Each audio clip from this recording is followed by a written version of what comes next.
Good kill, good kill. Hey, good kill.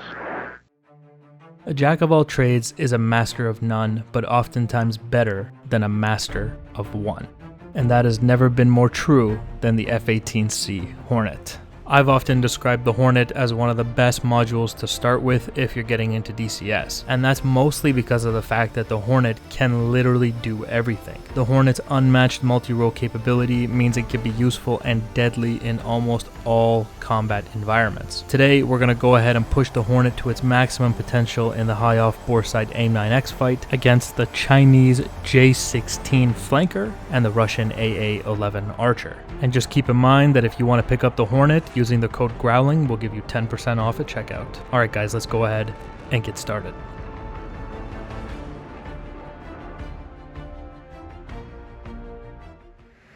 So the fact that the Hornet is so good in the one circle, again due to its nose authority, high angle of attack, that kind of stuff, those kind of characteristics, that kind of fight really lends itself to the Fox 2 high off bore sight fight with the AIM-9X. And this is something that the flankers, the Russian flankers, J11, Su-30s, Su-30, 33s, they all do very well because of their ability to pull the Cobra, helmet mounted sight, and the AA-11 Archer. But the Hornet can definitely give them a run for their money. Into the merge here. And we're going to keep that one circle, try to jam that Wes. Fox 2. Oh, I hit him right in the face.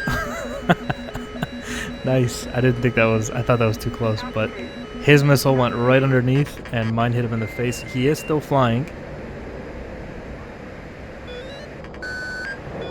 Fox 2 and Splash 1 J-16.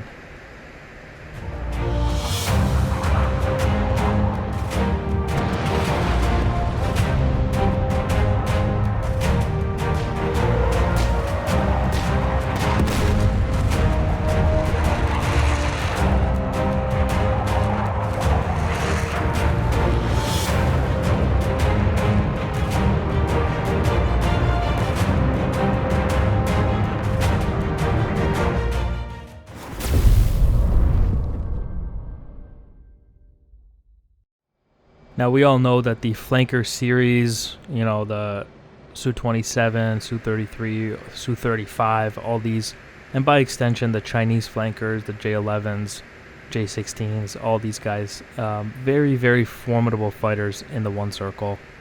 And I really do think a large part of that is due to their ability to make up the missing angles with the Cobra button or the FCS button that they're turning off, which allows them to do the Cobra.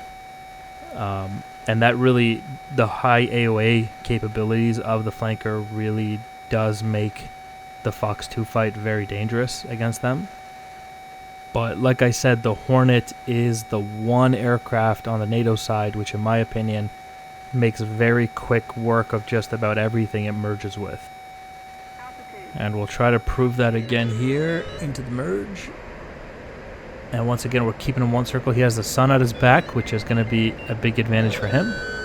That missile is way too close to track, and so was his. Once again, back into the one circle. I got to reverse that. He's got a missile off. Fox 2 from me, and mine missed also. This is turning into a very spicy fight. I'm just dumping flares here. We got a pre-flare to make sure we don't get killed. That missile was very close. And almost had him with gun. Okay, now I'm in an advantageous position. Fox 2 again. Missed again. A little bit of lag there.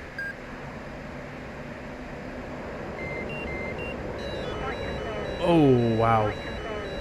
That missile just darted into the ground.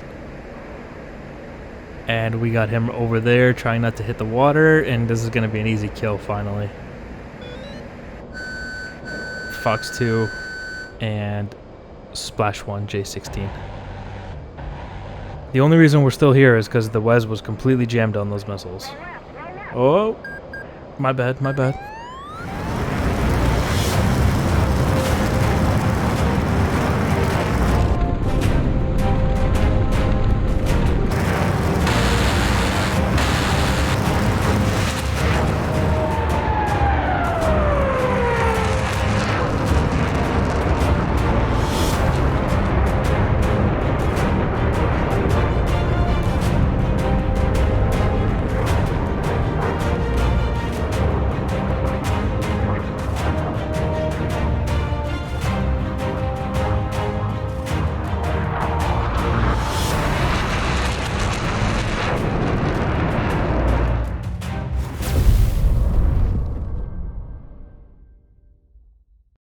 So again, one of the major reasons that I always recommend the Hornet if you want to get a full fidelity module, you're starting DCS, because this thing allows you to practice everything.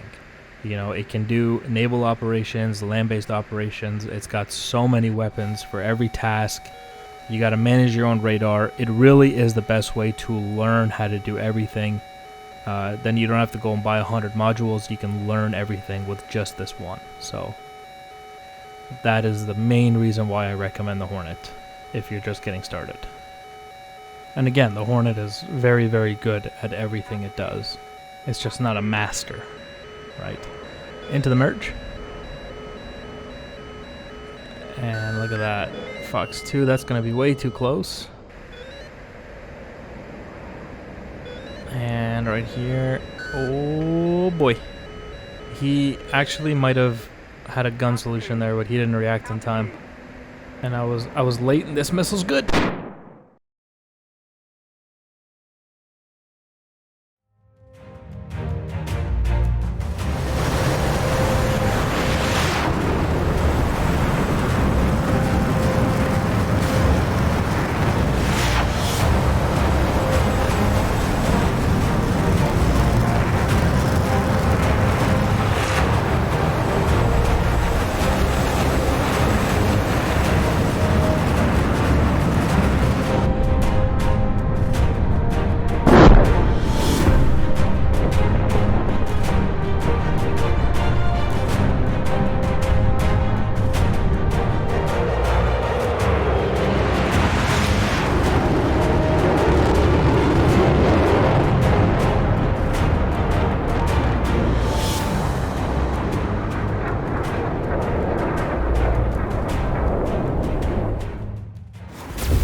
I also think the F-16 is a pretty good aircraft to get started with, but it's not as feature complete as the Hornet. Of course, it's still in early development.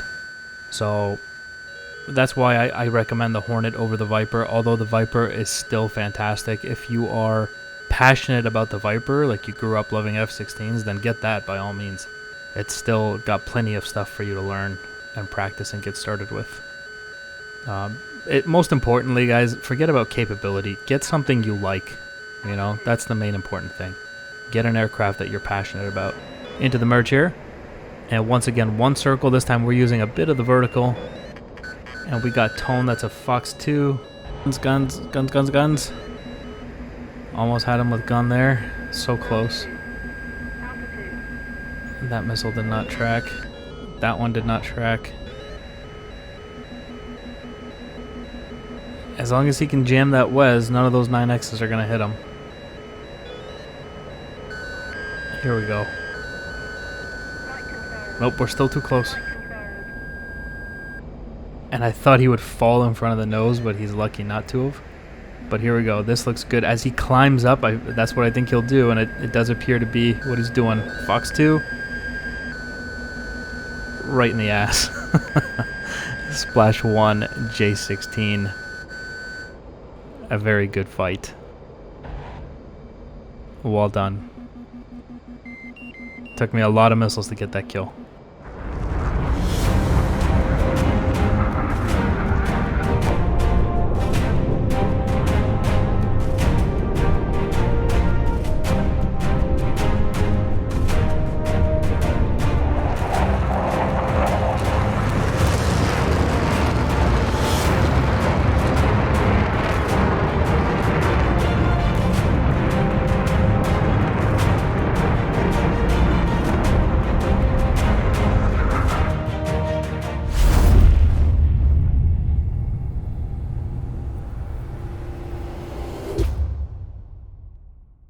Alright guys, so real quick TACV review, real basic stuff I want to go over here.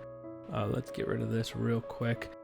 So this is the one circle fight. Okay, it is a nose to nose fight, and it is because it forms two circles, or sorry, one circle. You can see half of the circle is formed here, and the other half of the circle is formed here. You get one circle. Okay, remember that the one circle fight is a nose to nose fight, and it is a radius fight. Okay, The guy who makes the smallest radius or tightest radius is the one who's going to win the one circle fight. Okay, by extension, if he turns this way and I was to turn this way, this would be our two circle fight. Okay, the two circle fight is a nose to tail fight, and it is a rate fight. R-A-T-E. Very important, this is a T, not to be mistaken for a P. Okay, as many people have done. Okay, so, and the reason for this, that this is a two circle, you can remember, like, think of it, if he goes like this, and I come like this, we have two circles, and when you're on the deck fighting, this was something people get very confused about. So let's say we're rate fighting down here, and he's turning like this, and I am right behind him, rate fighting behind him like this. They're like, why is this a two circle? It's one circle. It looks like one circle. Think of this as two overlapping circles. That's why it's a two circle. Okay, and then by extension, you can actually offset these two circles, and you can make it so that, you know, one guy's turning like this and the other guy is turning like this. So you can offset the two circles, but they are two on top of each other. Okay. All right, now that we got all that sorted out, the main reason that we, in these Fox 2 fights, we want to stay in the one circle fight is because the separation in the one circle fight is much less than the two circle fight. And what that allows us to do is to jam the WEZ, the weapon employment zone. Okay. And basically we're trying to min range those missiles. Okay, so that they can't hit the target, they can't turn hard enough to hit the target. And so here's where the Hornet shines. Right, check out this TRD. Okay, this is turn radius in feet, and the TRT is your turn rate. Okay, look at that, very tight circle. Now the flanker, this is a mod. It's using a simplified flight model with some modifications. But the flanker series will always beat the Hornet with that Cobra pull that they can do. But that's more than enough for the Hornet, especially if he can use a little bit of vertical and the helmet mounted sight and the 9X. That's all you need to kill a flanker as well. And we've done that several times on the channel. Sukhoi 27, Sukhoi 33, we've done it all. And so basically that's what we're doing. And remember, we're trying to min radius those missiles. Why can't I select them? There we go. Okay, so 1,600 feet. He's trying to do the same thing because he also doesn't want to get hit by my missile. And so there's my Fox 2, no track on that one. And I go for a gunshot, which misses. And then once again, you see us both reverse to come one circle again to keep that WEZ jammed. Once again, no track. And again, all of these are because he's so close that those missiles are completely ineffective. And then right here, I finally managed to get behind him. And this is because the Hornet is so dominant in the slow speed regime. The flanker gets slow and then has to dump his nose in order to regain energy so he can have some sort of nose authority. The Hornet, you know, it doesn't need that much in my opinion. And right here, he really helped me out when he dumped his nose, because then I got to dump my nose and I got to get some speed back. And then he kind of falls in front of me. And now at this point, all I have to do is stay behind him long enough to kill him once he gets out in front. And that's going to be right here when he climbs. There's that Fox 2 Splash 1 flanker. Okay, so this is the basics of the high off bore sight Fox 2 AIM-9X fight. Alright, big thank you to Siri for helping out with this video, and big thank you to you guys for watching, and I'll see you in the next one. Bye guys.